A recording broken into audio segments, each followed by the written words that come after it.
जी। आज हम लोग एक पेपर सॉल्व करते हैं जो अक्टूबर के अंदर आपका एक यूनिट टेस्ट हुआ था, जिसके अंदर सीरीज और डेटा फ्रेम से रिलेटेड क्वेश्चंस आए थे। 50 नंबर का पेपर था और उसके हम आज अभी क्वेश्चंस सॉल्व करेंगे। चलिए चलते हैं। पहला क्वेश्चन था, एक थ्योरी का क्वेश्चन था, simple. What do you mean by item size and shape of an series. तो पहले तो देखो, आइटम साइज के अंदर size of each item in bytes, series के इंडिविजुअल आइटम की साइट की ये साइज देता है बाइट के अंदर। जैसे सपोज ये एग्जांपल है, एक सीरीज है अपनी पी डी डॉट सीरीज, ठीक है। इसके अंदर ये वैल्यूज़ है, ये इंटीजर वैल्यूज़ है। मैंने क्या लिखा, सिंपल SCR सीरीज़ का नाम डॉट आइटम साइज। देखो, आइटम साइज के बाद मैंने ब्रैकेट नहीं लगाया क्योंकि आइटम साइज एक एट्रीब्यूट है, ये एक फंक्शन नहीं है। फंक्शन के नाम के आगे हम लोग ब्रैकेट लगाते हैं। तो आउटपुट क्या आया, 8। 8 क्यों आया, क्योंकि इसके अंदर देखो सारे एलिमेंट इंटीजर है और इंटीजर 8 बाइट लेता है। एक integer, single integer 1 byte store करता है। तो हमारा इसका, क्योंकि हमने पहले ही कहा आइटम साइज क्या रिटर्न करता है, size of each item. Her item, एक आइटम की साइज क्या होगी, ठीक है। चलिए आगे चलते हैं। दूसरा इसने पूछा था हमसे शेप। शेप बेसिकली अपन को बताता है number of rose and number of columns. Data frame के अंदर ये होता है, क्योंकि डेटा फ्रेम के अंदर नंबर ऑफ रोज होते हैं, नंबर ऑफ कॉलम्स होते हैं। लेकिन यहाँ देखा जाए सीरीज के अंदर तो केवल रोज ही होती है, कॉलम तो हमेशा एक ही रहता है, सिंगल कॉलम रहता है सीरीज में।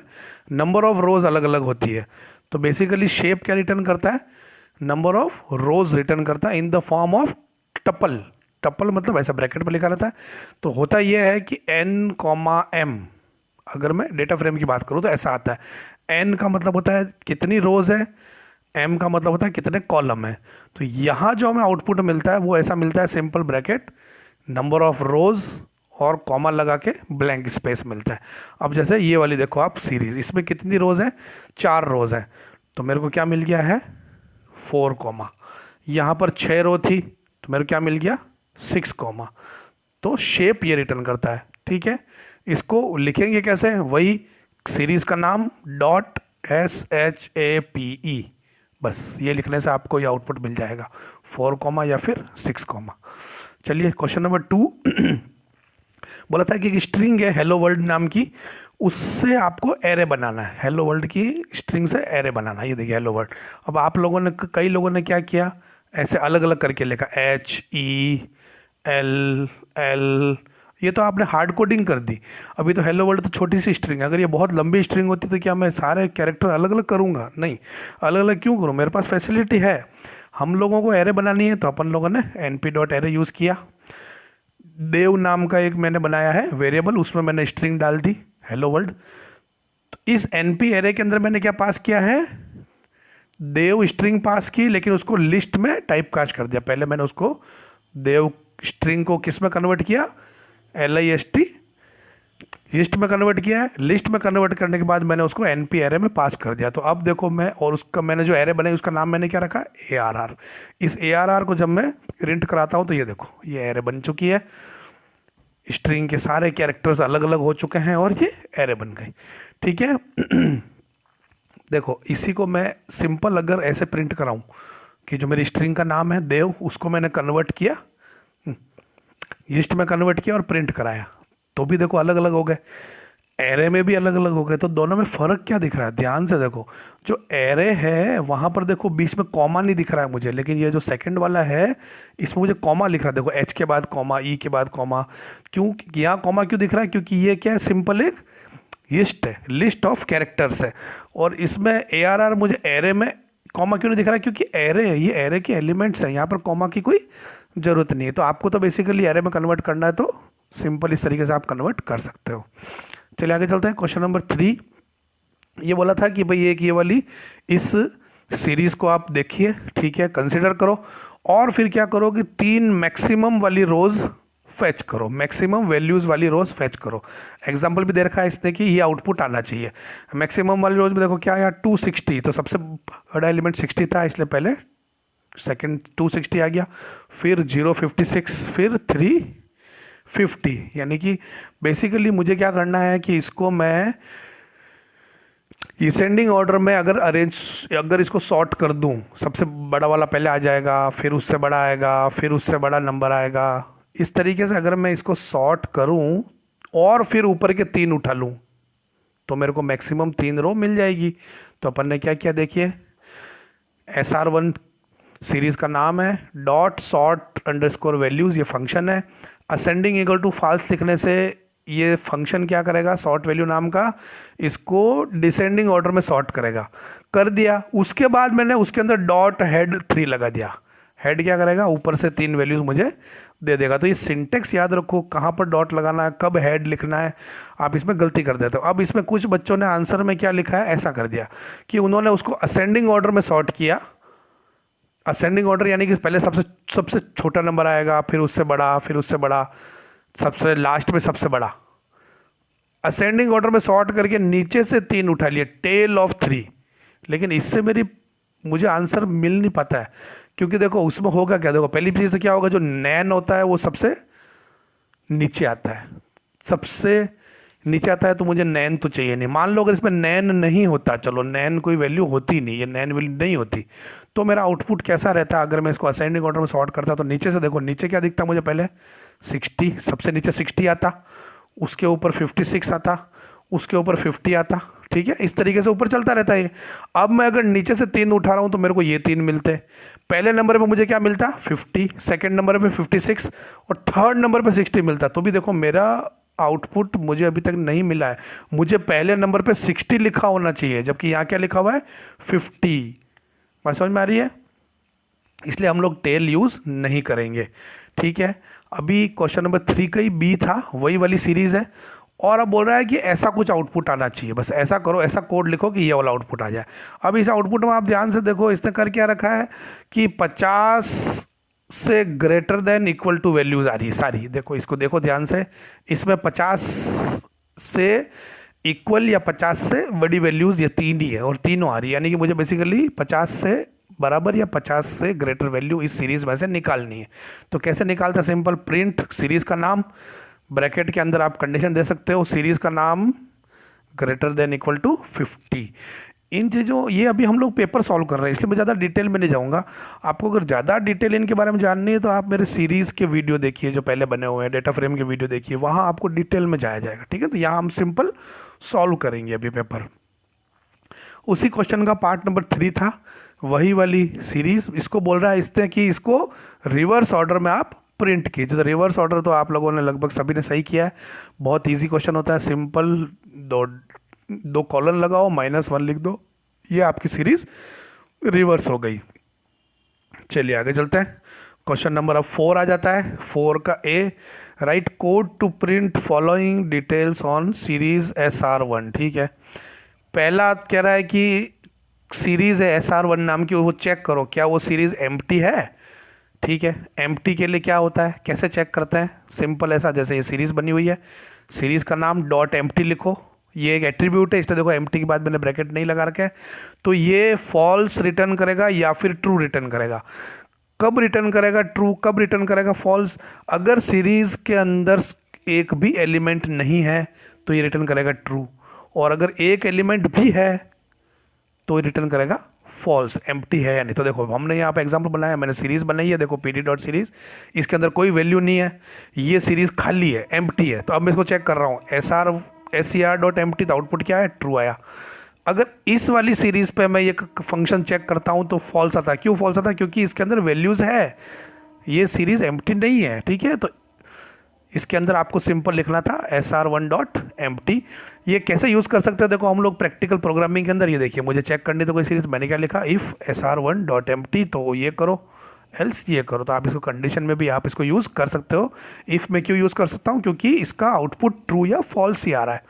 ठीक है, क्वेश्चन नंबर 4 का बी, SR1 नाम की कोई सीरीज़ है, आप उसके इंडेक्सेस प्रिंट करवाइए, इंडेक्सेस प्रिंट करवाइए। ठीक है साहब, तो इसके इंडेक्सेस प्रिंट करवाते हैं। तो देखो मेरे पास ये एक सीरीज़ है, इसके अंदर इंडेक्सेस कौन कौन से हैं, ABCD ये इंडेक्स है, और 2 3 4 5 क्या है, वैल्यूज़।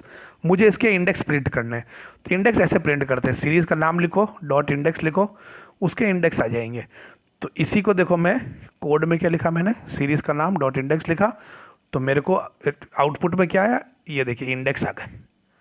एक इसने रिटर्न की, एक लिस्ट रिटर्न की है, उस लिस्ट में इसने क्या दिया मेरे को, इंडेक्सेस दे दिए ABCD। ठीक है, ये अपन ने ये वाली सीरीज़ को क्रिएट करने का कोड लिखा है मैंने, अगर जिसको क्रिएट करना नहीं आता सीरीज़ उसको देखिए।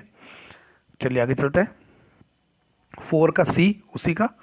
अब उसी सीरीज़ के अंदर चेक करो कि क्या इस सीरीज़ के अंदर कोई नैन वैल्यू है क्या, एक भी नैन वैल्यू है तो मुझे बताओ। तो वो करने का फंक्शन होता है, सीरीज का नाम डॉट हैज़ नैन्स। हैज़ नैन्स क्या करता है, ट्रू या फॉल्स रिटर्न करता है। ट्रू कब रिटर्न करेगा, अगर कोई नैन वैल्यू प्रेजेंट है तो ट्रू, और नैन वैल्यू नहीं प्रेजेंट है तो फॉल्स। तो देखिए इस एग्जांपल को देखिए, ये मैंने सीरीज बना रखी है, इसके अंदर देखिए एक भी नैन वैल्यू नहीं है, तो मैंने जब SCR डॉट हैज़ नैन किया तो आउटपुट क्या आया, फॉल्स। लेकिन इस सेकंड वाला एग्जांपल को देखिए, इस सीरीज को देखिए, इसमें एक वैल्यू नैन है, देखो ये सीरीज के अंदर नैन है, तो यहाँ पर जब मैंने लिखा SCR डॉट हैज़ नैन तो आउटपुट क्या आया, ट्रू, तो ये ट्रू फॉल्स हो गया। ठीक है, चलिए क्वेश्चन नंबर 4 हो गया है। क्वेश्चन नंबर 5 में 2 पार्ट थे, A और B, दोनों एक साथ मैं आपको बता रहा हूँ, ईजी है। बोल रहा है कि एक L1 नाम की लिस्ट है, ये रही लिस्ट, और SR1 नाम की सीरीज है, ये रही सीरीज। अब पहले तो अपन इनको क्रिएट कैसे करेंगे, अपन ने L1 simple, L1 equal to bracket में 2 3 4 सिंपल बना दो। सीरीज बनाने के लिए PD डॉट सीरीज, और उसके बाद मैंने ये लिस्ट पास की है। ठीक है, अब बोलता है कि भाई आउटपुट आप बताइए। क्वेश्चन अब स्टार्ट हुआ, पहला क्वेश्चन था प्रिंट L1 इंटू 2, लिस्ट के अंदर मल्टीप्लाई किया तो देखो क्या होता है, सिंपल रिपीट हो जाती है वैल्यूज, 2 3 4 2 3 4 2 बार आ गया है।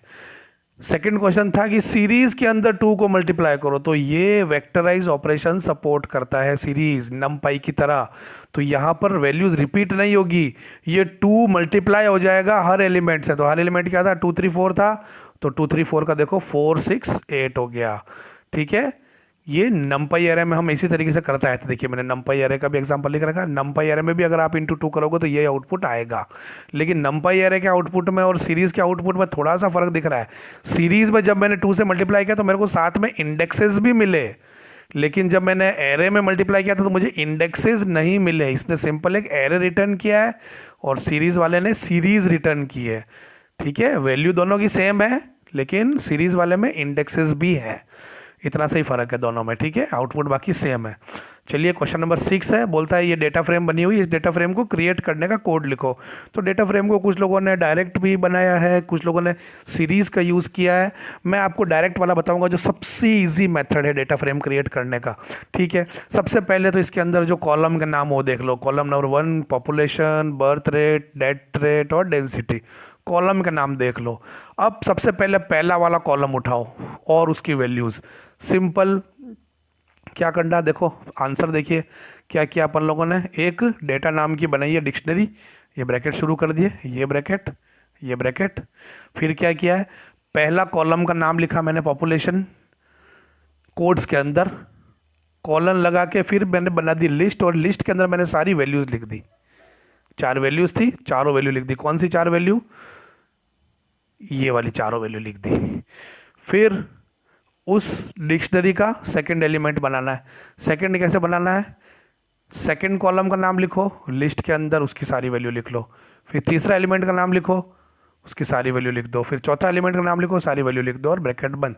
यानी कि अभी तक मैंने क्या क्या बना दिया है, सिंपल इस डेटा फ्रेम के अंदर इसके सारे कॉलम आ गए, सारे कॉलम की वैल्यू आ चुकी। ये अभी नहीं आया, इंडेक्स नहीं आया है, ये दिल्ली मुंबई इंदौर ये मैंने अभी नहीं बनाए हैं, ये अब बनाऊंगा। कैसे बनाते हैं, फिर जो आपने ये डिक्शनरी बनाई है इसको पास करो। DF1 नाम दिया मैंने डेटा फ्रेम का, PD डॉट डेटा फ्रेम, ये डेटा पास कर दिया मैंने, ये वाला यहाँ पर। फिर क्या लिखा है, इंडेक्स इक्वल टू लिखो, इंडेक्स इक्वल टू, और वो लिस्ट के अंदर सारे इंडेक्सेस पास कर दो, दिल्ली मुंबई इंदौर और जयपुर जो हमने अभी ऊपर देखे थे। ये डेटा फ्रेम आपकी क्रिएट हो गई। ठीक है, सबसे इजी तरीका डेटा फ्रेम बनाने का। अब देखते हैं क्वेश्चन नंबर 7 का पहला पार्ट। बोलता है ये एक डेटा फ्रेम कंसीडर करो। ठीक है, ये वाली डेटा फ्रेम आप देखिए, इसमें कॉलम के नाम देखो क्या क्या कॉलम के नाम, company, horse power, mileage, model और प्राइस। ठीक है, ये कॉलम का नाम है। तो पहला पार्ट है इसका, find which company car price is maximum, किस कंपनी की कार की प्राइस मैक्सिमम है। तो चलो एक बार तो अपन ऐसे ही देखते हैं बिना कोड, क्योंकि कम डाटा मुझे तुरंत दिख जाएगा।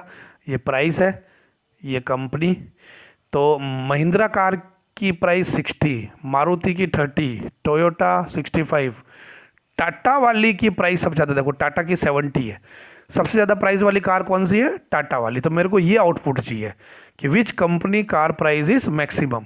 इसके साथ में हमें ये भी दे रखा है, क्वेश्चन के अंदर ही दिया था कि ऐसा आउटपुट दिखना चाहिए। इसने मुझे बता दिया टाटा की 70 है, आउटपुट ऐसा आना चाहिए। अब आउटपुट में देखो सिर्फ 2 कॉलम आ रहे हैं, कंपनी और प्राइस। ये दूसरे कॉलम आउटपुट में नहीं आ रहे। तो ठीक है, सबसे पहले तो देखो डेटा फ्रेम वाला वीडियो अगर आपने देखा होगा तो आपको पता होगा, मैं सिंपल प्रिंट करा रहा हूँ कंपनी प्राइस। देखो मैंने पास की लिस्ट, तो मेरे को ये 2 कॉलम दिखना शुरू हो गए। अब तो ये सारे, अभी तो मैंने मैक्सिमम प्राइस वाला नहीं निकाला, मैंने ये कोड लिखने से क्या किया है, सिंपल 2 कॉलम प्रिंट करा रहा हूँ। सारे कॉलम प्रिंट हो गए, उसमें टाटा 70 वाला भी आया है, सारे कॉलम प्रिंट हो गए। अब मुझे इसके अंदर से ये टाटा 70 वाला निकालना है, यानी मैक्सिमम वाला मुझे निकालना है। तो इसके लिए मुझे थोड़ा सा इसी कोड के अंदर थोड़ा सा चेंजेस करना पड़ेगा। 2 कॉलम प्रिंट करने का तो ये कोड है, इन 2 कॉलम में मुझे मैक्सिमम वाला निकालना है। तो क्या करूं, ये देखो सिंपल अपन ने क्या किया है, वही वाला कोड है। देखिए कोड में मैंने ज़्यादा चेंजेस नहीं किया, कोई चेंज नहीं किया, यही था। ये तो हमने अभी ऊपर देख चुके हैं हम लोग। इसी के बाद एक ब्रैकेट और शुरू कर दो। उस ब्रैकेट में मैंने क्या लिखा है, df1 डॉट प्राइस, ये कॉलम का नाम है, इज इक्वल टू, इसकी प्राइस किसके बराबर होनी चाहिए, मैक्सिमम निकालो पहले तो प्राइस का मैक्सिमम के किसी कॉलम का मैक्सिमम कैसे निकाला जाता है, ऐसे निकाला जाता है, किसी कॉलम का मैक्सिमम df1 ब्रैकेट में प्राइस डॉट मैक्स, इससे निकल जाएगा मैक्सिमम। अब मैं इनको ये कह रहा हूं, अब बेसिकली इस कोड में हम पाइथन को क्या कहना चाह रहे हैं कि आप प्रिंट करिए ये 2 कॉलम, ठीक है। अब इन 2 कॉलम में भी कौन सा प्रिंट करिए, रो, कौन सी रो प्रिंट करिए, वो वाली रो प्रिंट करिए जहां पर कि प्राइस इक्वल हो मैक्सिमम प्राइस के बराबर। तो एक रो ही आएगी कोई भी, क्योंकि मैक्सिमम प्राइस तो एक ही हो सकती है, 2 तो मैक्सिमम कभी हो नहीं सकती। तो ये कंडीशन अप्लाई हो जाएगी। अब देखो, लेकिन अगर मैं इसी कोड को थोड़ा सा चेंज करता हूं, देखो मैंने अब ये तो आपका ये वाला आंसर हो चुका है, ये आंसर है। अब मैं इसको सेकंड एक दूसरा ऐसे बता रहा हूं कि देखो मैंने क्या लिखा है, df1 में कंपनी प्राइस, मैं बोल रहा हूं ये 2 कॉलम प्रिंट करिए। अब इन 2 कॉलम में कौन सी रो प्रिंट करनी है, वो वाली रो प्रिंट करो जहां df1 dot price is greater than equal to 60।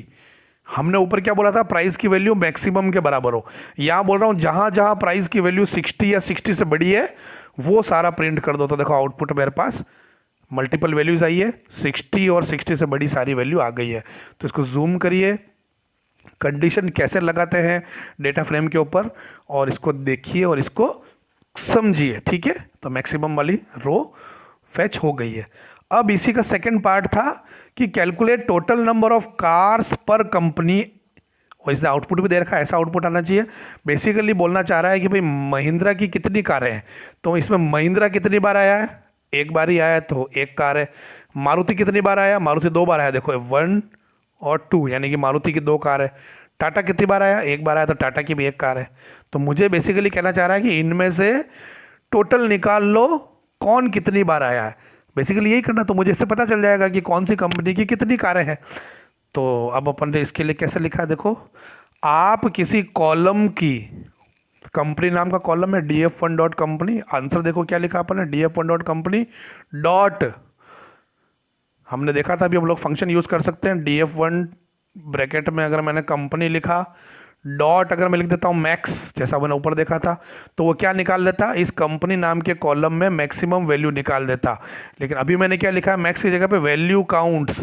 ये वैल्यू काउंट नाम का फंक्शन क्या करता है कि कौन सी वैल्यू कितनी बार आई है इस पर्टिकुलर कॉलम के अंदर, ये बता देता है। तो आउटपुट ये आ जाएगा सीधा, ईजी है, ठीक है। तो ये हो गया है। अब इसी क्वेश्चन का थर्ड पार्ट देखते हैं, 7th का सी। अब बोल रहा है वही कि मुझे जितनी कारें हैं उनका टोटल प्राइस निकालो, यानी इस कॉलम, प्राइस नाम के कॉलम का मुझे सम निकालना। बेसिकली प्राइस नाम के कॉलम का सम निकालना तो इजी है, देखो df1 प्राइस डॉट सम, ये डॉट सम लिखते इसका सम आ जाएगा या आउटपुट आ जाएगा। ये तो आसान था सम वाला। चलिए आगे चलते हैं। इसी का अगला पार्ट है कि मुझे मारुति कार की सारी डिटेल बताओ, आउटपुट ऐसा आना चाहिए, ये आउटपुट आना चाहिए। सारी डिटेल मतलब मुझे पूरे कॉलम चाहिए। पहली बात तो यानी कि कॉलम का तो अब अपना प्रॉब्लम खत्म हो गई। पहले अपन 2 कॉलम ही निकाल रहे थे, अब सारे कॉलम चाहिए। लेकिन रोज कौन सी चाहिए? जहां पर मारुति हो, वही वाली रो चाहिए। तो सेम वही कंडीशन लगाई अपन ने। ठीक है, देखिए प्रिंट DF1, फिर सीधा ब्रैकेट लगा दिया और ब्रैकेट में अपन ने कंडीशन लिख दी। एक ब्रैकेट ही लगाया इस बार। देखो हमने पहले क्या किया था, DF1 के बाद 2 ब्रैकेट लगाए थे, ब्रैकेट नंबर 1, ब्रैकेट नंबर 2। आपने ध्यान, वापस बताता हूँ, थोड़ा सा ध्यान दो, बहुत इंपॉर्टेंट है ये जो कंडीशन लगाई थी। ये देखिए यहाँ पर अगर आप ध्यान से देखेंगे इन सबको, तो हमने ऐसे लिख रखा, डेटा फ्रेम का नाम, फिर एक ब्रैकेट लगाया है, फिर एक ब्रैकेट और लगाया। इस पहले ब्रैकेट में हमने लिखा है कि मुझे कौन कौन से कॉलम चाहिए। सेकंड कॉलम में मैंने, इस सेकंड ब्रैकेट के अंदर मैंने कंडीशन लिखी है। पहले ब्रैकेट में मैंने कॉलम के नाम लिखा है, ये कंपनी प्राइस मुझे चाहिए। सेकंड ब्रैकेट के अंदर मैंने कंडीशन लिखी है। ठीक है, अब लेकिन यहां पर अगर मैं देखूं इस क्वेश्चन के अंदर, तो मैंने एक ही ब्रैकेट लगाया। तो एक ही ब्रैकेट क्यों लगाया है?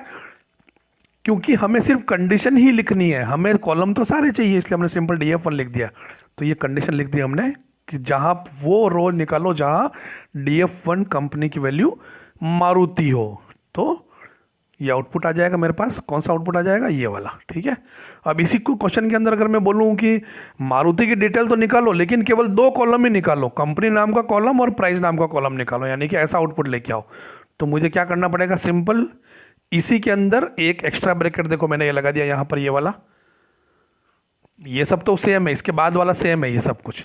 यहाँ पर मैंने कंपनी प्राइस लिखा है, देखो मैं इसको थोड़ा सा छोटा कर रहा हूँ, आप इसको जूम करके इसको पहले कॉपी में लिखो, इसको समझो, इजी है, आपको समझ में आ जाएगा। ठीक है, चलिए आगे चलते हैं। क्वेश्चन नंबर 8 बोल रहा है भाई 2 डेटा फ्रेम है, DF1 और DF2, कोड लिखिए उनको प्लस करने का, माइनस करने का, मल्टीप्लाई करने का, डिवाइड करने का। बहुत इजी क्वेश्चन था, काफ़ी लोगों ने सही किया है, लेकिन इसको भी कई लोगों ने गलत किया है, जो कि बहुत ही बुरी स्थिति है। ये तो बहुत इजी था। ये देखिए 2 तरीके से लिख सकते हैं। अगर आप ऐसे लिखते हो तो ये भी सही है, या फिर आप फंक्शन में लिखते हो DF1 डॉट एड DF2, ये भी सही है। दोनों में से कोई भी एक लिख लो। इसी तरीके से माइनस करने के लिए माइनस लिखो या सब लिखो, ऐड का ऐड। अब मल्टीप्लाई करने के लिए डायरेक्ट स्टार लिखो या MUL। अब कई लोग तुक्के लगा रहे हैं, MULT लिख रहा है कोई, MUL है। ठीक है, DIV यानी फॉर डिवीजन के लिए। तो ये आसान क्वेश्चन है। चलिए आगे चलते हैं। क्वेश्चन नंबर 9 बोल रहा है कि भाई आप है जो एक ये डेटा फ्रेम को देखिए। ठीक है, ये डेटा फ्रेम है, इसमें क्या लिख रहा है? E1 E2 E3 E4 कोई 4 रोल नंबर है, नेम, उसके मैथ्स में मार्क्स, IP में मार्क्स और फिजिक्स में मार्क्स। फिर बोल रहा है 9 का पार्ट ए, क्वेश्चन नंबर 9 का पार्ट ए क्या बोल रहा है कि total marks of each student निकालो, हर स्टूडेंट का टोटल मार्क्स निकालो। जैसे कि राम के टोटल मार्क्स कितने होने चाहिए? 10 + 20 + 15 45 आना चाहिए, इसका आंसर है ना भाई, कि राम के 45 मार्क्स आए। इसी तरीके से श्याम के भी निकालो, सीता गीता के निकालो, टोटल मार्क्स मुझे निकालना है। तो पहले तो इस डेटा फ्रेम को अपन लोग क्रिएट करते हैं, वही मैंने देखिए क्रिएट करने का कोड, इसको जूम करिए और इसको आप समझिए मैंने कैसे क्रिएट किया है। जिनको क्रिएट करना नहीं आता है, एक एग्जाम्पल और इनके लिए हो जाएगा। मेरी डेटा फ्रेम क्रिएट हो चुकी है। अब मुझे सिंपल एक लूप चलाना है। आपको मालूम होना चाहिए ईटर रोज और ईटर आइटम नाम का फंक्शन। अगर जिनको नहीं पता हो, मेरा डेटा फ्रेम का वीडियो देखिए पुराना वाला। तो हम लोगों ने यहाँ पर पहले ईटर रोज चलाया है। ईटर रोज में मुझे पहली रो मिलेगी, राम वाली रो मिली पहले मुझे। उसके अंदर मैंने टोटल नाम का एक वेरिएबल बना दिया, row series math plus IP plus physics, यानी कि तीनों के मार्क्स मैंने ऐड कर दिए। ये ऐड करने के बाद ये मार्क्स मुझे किस में आ गए हैं? टोटल नाम के वेरिएबल में आ गए। और मैंने इसको प्रिंट करा दिया, थोड़ा अच्छे से प्रिंट कराया मैंने, total marks of row series name, यानी उसका नेम भी प्रिंट होगा, इज टोटल की वैल्यू। तो देखो आउटपुट ऐसा आएगा। ठीक है, ये पहला पार्ट था, इसको रोकिए, इसको समझिए, ईजी है। ये फोर लूप कैसे काम करता है, ये ईटर रोज क्या होता है, ये रो सीरीज क्या होती है, ये जानने के लिए आप मेरा डेटा फ्रेम वाला वीडियो देखिए, इटरेशन वाला। ठीक है, चलिए आगे चलते हैं। अब इसी का पार्ट बी क्वेश्चन नंबर 9 का पार्ट बी बोल रहा है कि आप स्टूडेंट की ग्रेड कैलकुलेट कीजिए। ग्रेड कैसे कैलकुलेट कीजिए कि सबसे पहले तो उसका स्कोर निकालो। स्कोर कैसे निकलेगा? ये बोल रहा है कि तीनों सब्जेक्ट के मार्क्स ऐड करके डिवाइड बाय 3 कर दो। ठीक है, उसको स्कोर बोल रहा है ये। अब स्कोर की वैल्यू अगर 90 से ज़्यादा है तो ग्रेड ए, स्कोर की वैल्यू अगर 75 और 90 के बीच में है तो ग्रेड बी, स्कोर की वैल्यू अगर 60 और 75 के बीच में है तो ग्रेड सी, स्कोर की वैल्यू अगर 33 और 60 के बीच में है तो ग्रेड डी, और 33 से कम स्कोर होने पर फेल। ठीक है, मुझे स्कोर निकालना है, तो बेसिकली मुझे इसी प्रोग्राम में थोड़ा सा चेंज करना पड़ेगा। स्कोर निकालने के लिए मुझे टोटल मार्क्स तो निकालना ही है, इसी टोटल मार्क्स को मुझे फिर डिवाइड बाय 3 करना है। डिवाइड बाय 3 करने के बाद जो वैल्यू आएगी उसको मैं बोलूँगा स्कोर। और अब इस पर मैं इफ़ कंडीशन लगाऊंगा। कौन सी इफ़ कंडीशन लगाऊंगा? ये सारी ग्रेड निकालने वाली, ये ग्रेड निकालने वाली इफ़ कंडीशन में लगाऊंगा। चलिए चलते हैं कोड। तो अपन ने फंक्शंस में आपको बता चुका हूँ, मैं एक फंक्शन ही बना लेता हूँ क्योंकि मुझे बार बार ये इफ़ कंडीशन लगानी पड़ेगी, अच्छा नहीं रहता। तो अपन एक फंक्शन बना देते हैं। मैंने फंक्शन बनाया है, फंक्शन का नाम क्या रखा है? कैलकुलेट ग्रेड नाम का फंक्शन बनाया है। ये मार्क्स एज ए पैरामीटर लेता है और इस मार्क्स को मैं चेक करता हूँ। देखिए पूरा वो ये ग्रेड ही कैलकुलेट कर लेता है और ग्रेड को ये रिटर्न कर लेता है। यानी ये फंक्शन करेगा क्या? मैं कैलकुलेट ग्रेड नाम के फंक्शन में मार्क्स इसको पास करूंगा और ये मुझे ग्रेड निकाल के दे देगा उसकी। इजी है, ठीक है, इस फंक्शन को भी आप समझिए। चलिए आगे चलते हैं। अब मेरा फंक्शन बन चुका है, कैलकुलेट अंडरस्कोर ग्रेड नाम है फंक्शन का, याद रखिएगा। अब अपन आ जाते हैं वही वाला अपना कोड, अपन ने ईटर रोज चलाया तो वही चीज़ देखो, मैंने टोटल मार्क्स निकाल लिए, score equal to total upon 3। ठीक है, स्कोर आ गया। इस स्कोर को देखो मैंने इस कैलकुलेट ग्रेड नाम के फंक्शन में पास कर दिया। देखो ये तो कैलकुलेट ग्रेड नाम के फंक्शन में क्या पास कर दिया मैंने? स्कोर पास किया और मेरे को ग्रेड मिल गई। और इस ग्रेड को मैंने सिंपल प्रिंट करा दिया जैसे कि मैं ऊपर टोटल मार्क्स प्रिंट करवा रहा था। तो आउटपुट देखो ये आ गया। तो इसको भी थोड़ा रेजोल्यूशन बढ़ाइए, इसको कॉपी में लिखिए, इसको समझिए। ठीक है, आगे चलते हैं। बहुत इजी है। अब क्वेश्चन नंबर, उसी क्वेश्चन का पार्ट सी 9th का, इसने कहा है कि जो आपने ग्रेड निकाली है ऊपर, उस ग्रेड को एक कॉलम बनाकर इस डेटा फ्रेम में ऐड कर दो।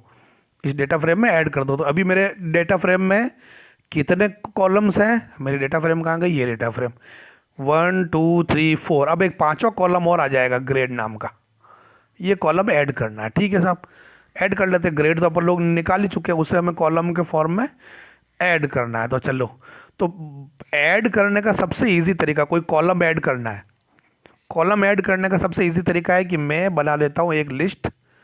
उस लिस्ट में सारी डाल दूंगा वैल्यूज़ जो भी है, कोई फेल है, किसी की ग्रेड ए है, किसी की बी है।